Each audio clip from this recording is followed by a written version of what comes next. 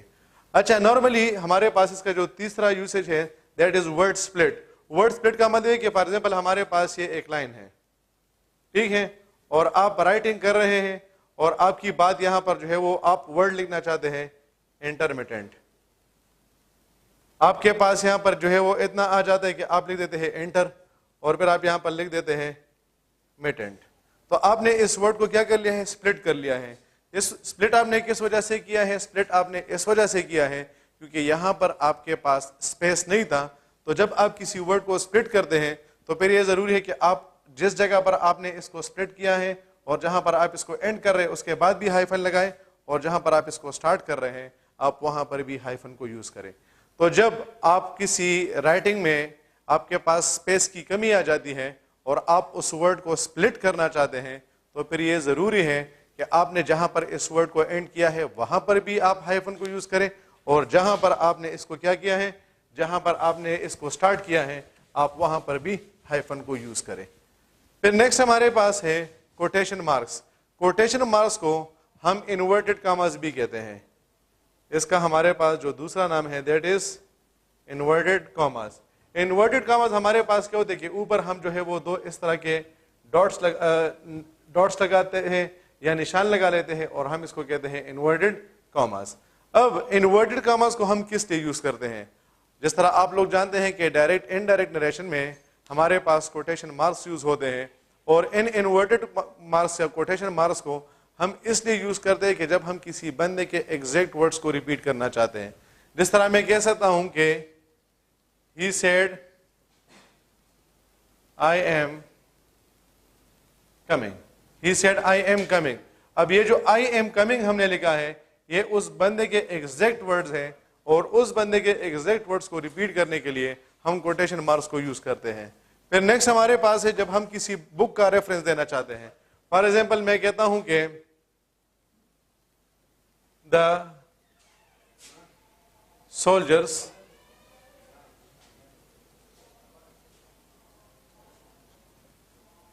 is written by Feroz Shah. The soldier is written by Feroz شاہ. اب the soldier ہمارے پاس کیا, یہ ہمارے پاس ایک بک کا نیم ہے, تو آپ دیکھ سکتے کہ اس بک کے نیم کو ہم نے انورٹڈ کاماز کے اندر بند کیا ہے. پھر نیکسٹ اگر ہمارے پاس میگزین کے نیم آتے ہیں, جس طرح ہم کہتے ہیں کہ دا نیو یارک ٹائمز, اب یہ ہمارے پاس جو ہے وہ میگزین کا نام ہے از ویری انفارمیٹو. پھر ہمارے پاس اگر پوئمز آ جائیں,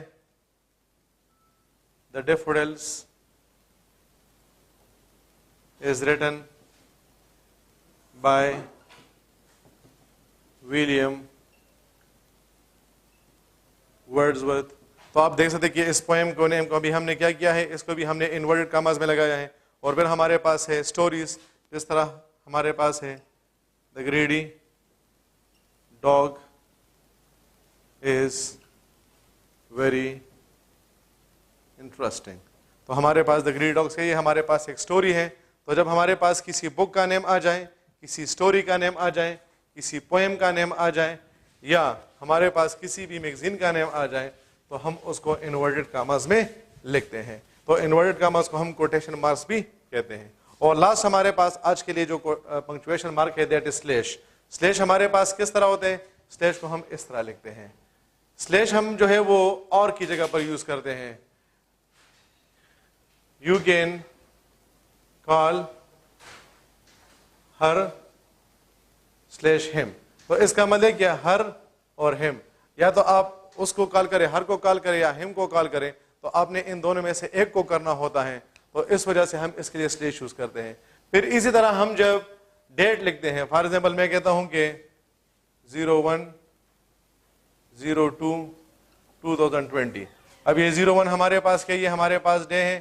02 ہمارے پاس منتھ ہے اور 2020 ہمارے پاس یہ ایئر ہے. تو ہم جب ڈے منتھ اور ایئر کو ایک دوسرے سے سپریٹ کرنا چاہتے ہیں تو پھر ہم اس کے لیے سلیش کو یوز کرتے ہیں.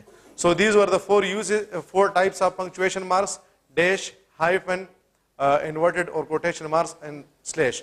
Hopefully you have understood all these points. In case of any query or question, you should feel free to ask your questions through comments. Till that time, take care of yourself. Allah Hafiz.